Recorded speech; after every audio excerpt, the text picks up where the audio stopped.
Hello, Guardians. Welcome. Today we're diving into one of my personal favorite and most chaotic Solar Titan builds in Destiny 2. Meet the Immortal Flamethrower Titan, a build that combines Tommy's Matchbook with Actium War Rig to keep the firepower flowing and solar synergy to keep you alive through everything. And it all starts with this exotic combo, Tommy's Matchbook and Actium War Rig. Tommy's is basically a solar power hose. It gets stronger the longer you hold the trigger, and it just got a slight rework. Now cures with every kill, allowing you to stay in the fight longer, burning more enemies. Tommy's, paired with this exotic armor, Actium War Rig, this exotic chest piece passively reloads auto rifles and machine guns, letting you lean into that non-stop stream of fire without pause. It also got a slight rework, giving you more stability, more ammo regeneration, and damage. This build is centered around three core ideas: constant damage, constant healing, and constant scorch. The subclass is Solar, and Super is Hammer of Soul for when it's time to go full-on Sun God mode. You could use Burning Maul, but I definitely prefer Hammer of Soul. Barricade? I'd go with Rally Barricade. You won't need the cover as much with all the healing, and Rally gives you that fast reload and the ability to shoot over it. Grenade? Take the Healing Grenade. With this build synergy, this little grenade becomes your emergency restoration button, or an easy way to start restoration. Now, let's talk aspects. Soul Invictus. This creates sunspots on ability kills, when you land a Hammer Soul hit, and when you defeat a scorched enemy, which, with this build, will be practically all the time. Soul Invictus is also an easy way to start restoration. Just kill a scorched enemy, then stand in the sunspot. Sunspots are also great for ability regeneration. Consecration. I love this aspect. When enemies group up, use this surprise nuke. Sprint, slide, then use your melee and watch the enemies explode into a wave of fire. Perfect for initiating or clearing trash mobs fast. Now, the fragments are where the real solar synergy kicks in. Ember of Searing. Defeating scorched targets grants you a fire sprite, which you'll want as often as possible. There is a 4-second cooldown, so try to collect them as much as possible. This is a perfect pairing for our next fragment, Ember of Mercy. Picking up those fire sprites grants restoration, and you're off to the races. Either picking up those fire sprites or using your healing grenade will start the restoration chain that, when paired with our next fragment, will keep the restoration going until the end of the fight. Ember of Imperium. Solar weapon kills extend restoration and radiance. Guess what? Tommy's Matchbook? It does that constantly. The only thing to watch out for is make sure you have restoration. There are often times where the timer runs out and I have to start the loop over. The next fragments are up to you, but I choose Ember of Char. When you stack enough Scorch, you cause an ignition. Well, those ignitions spread Scorch to nearby enemies. And more enemies that are Scorched, the more fire sprites and more sunspots. Perfect for ability regeneration and being a fire-breathing tank. Ember of Ashes. You apply even more Scorch stacks with all your abilities and gunplay, making ignitions much more frequent. We can't have a seasonal build video without talking about the artifact. Before we even open the artifact, I want to take the time to highlight the new gear bonuses. These are bonuses to any gear that came out this episode. The first column, I have Anti-Barrier Scout and Pulse. I have been loving the new Strand Pulse Rifle Mint Retrograde. Mine has beacon rounds and elemental honing for that little bit of extra damage, and since I really only pull it out to stun champions or to proc bait and switch on my heavy, I put the stun loader mod on it so I rarely have to reload it. Next is Overload Rapid Fire. This is an obvious choice because it gives Tommy's an additional champion it can stun. Overloads. Tommy's applies Scorch to enemies when an ignition trigger is active, and when you apply enough Scorch to trigger an ignition, that ignition will stun Unstoppables. And because of the fragment we put on earlier, Ember of Ashes, you'll get that ignition point even sooner. This gives Tommy's the ability to stun 2 champions by itself.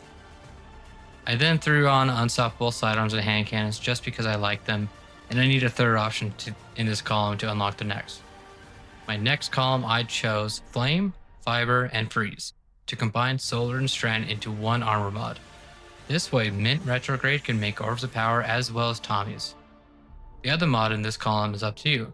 I picked Tightly Woven in case my teammate is running Strand and I happen to get Woven Mail. Next, I chose Fever and Chill to get Radiant from rapid precision hits with solar weapons. Hello? Tommy's? More damage.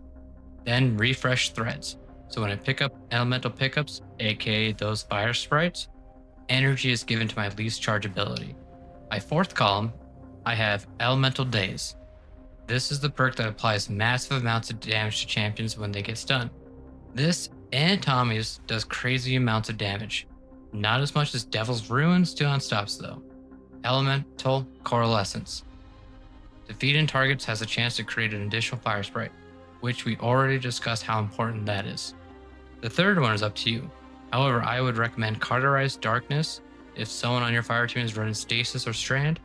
Otherwise, I would choose Shoulder to Shoulder for that little extra damage resistance. In the fifth column, Radiant Shrapnel. This one is a fun perk that when enemies are dealt sustained weapon damage or defeating all those scorched enemies with Tommy's, they shoot out the solar projectiles that deal damage and more scorch. Elemental Overdrive. All those fire sprites I keep telling you to pick up? Well, picking them up while having this perk grants Tommy's even more damage. Since we've already chatted about one armor mod, let's quickly go over the mods I have equipped and the armor stats. First off, I highly recommend building into weapons as much as possible. This will give Tommy's all the more power to melt every enemy you pointed at. Because of this, I have a weapon mod on all my armor. On my helmet, I also have a Solar Siphon, the combined Strand and Solar Siphon, and Power Preservation. With the amount of damage you will be pumping out, you'll get the super back very quickly. So use it and make as many orbs as possible for your allies. If you're playing solo, then you can run anything you want. On the arms, I have one heavy-handed to make an additional orb of power on hammer kills or when you get a kill with Consecration. It's a 10-second cooldown, so be mindful of that, but you should get your melee back in about that time. The next slots are up to you. I put 2 harmonic reloaders for when I do have to reload Tommy's. When it comes to the chest piece, my default mods are the common damage resistance mods, but feel free to use whatever you want. When it comes to the legs, I prefer using recuperation over better already. Then I put 2 solar weapon surges on to give, you guessed it, more damage to your solar weapons. Last item, I put bomber to get that energy to grenade when using barricade, and 2 time dilation mods. This will give you 18 seconds of uptime for each armor charge you have. The armor charge is what activates your solar weapon surge mods, so be sure to try to have at least one at all times. Since we're here, let's also cover some good heavy weapon options. I recommend anything solar because of the weapon surges we have on. I have mostly been using the new rapid fire grenade launcher Outrageous Fortune. Some other good options are Speleologus. If you want Actium to also apply to your heavy, then this is a great option. You can also use Unwavering Duty if you play Trials. The other heavy I have been using is Hezant's Vengeance from the Vault of Glass raid. So, how does it all come together? There are a couple ways you can start engagements. Either by holding down the trigger with Tommy's Matchbook, and as you scorch enemies, Ember Searing will drop you the fire sprites. Pick them up to proc Ember Mercy and get Restoration. Then slay out quickly, as a 1 fire sprite will only give you 2 seconds restoration. But if you get another kill within that time, Ember of Imperium will extend that timer. And repeat. That's it. Slay as many enemies as you can. I recommend doing a bit of target prioritizing with the red bars first, then working your way to the beefier enemies, as you can still die if you get overwhelmed even with restoration. But if things get dicey, throw a healing grenade to give you that extra burst of healing. When enemies clump up, slide into them with Consecration for a mini nuke and instant sunspot from Sol Invictus. That sunspot, another great healing zone, and it regenerates your grenade and melee faster. Every time you get a solar kill, Ember of Imperium refreshes your buffs, makes restoration feel permanent. And with the artifact, you also get Radiance. And that is also effective with Ember of Imperium. So you can have a constant restoration and Radiance. Well, when do you use your super? That's the beauty of this build. It's your super, use it when you need it. I often tell my friends that a wasted super is a super left unused. It will not help you in orbit. So use your super often and get as much value out of it as possible. Use it when you want to get a bunch of kills, or simply use it as your emergency get out of jail free card. And that's it. It's a simple build but requires you to be aggressive. You can take out all 3 champions, 2 of them with 1 weapon. It's great for ad clearing and decent enough for boss damage. It requires you to be aggressive, and I love being aggressive. Don't sleep on Chain Restoration effects. It stacks with Healing Grenade, Fire Sprite pickups, and Sunspots. Tommy's Matchbook can overheat you, but with all this healing and restoration uptime, you'll hardly notice. This build is great for high density content, great for any of the PvE activities in the portal, whether it's solo, fireteam, or pinnacle. I've taken this build everywhere, even in Crucible, although I don't really recommend it there. This build turns you into a nearly unkillable flamethrower with hammers for cleanup. It's aggressive, it's chaotic, and it feels amazing to play. It's been my favorite build since before this episode, and when I saw the artifact, I knew this was a build that would carry me through Mythic and beyond. Shout out to my buddies Bazooka Joe, Chosen, and Reaper for convincing me to make this video.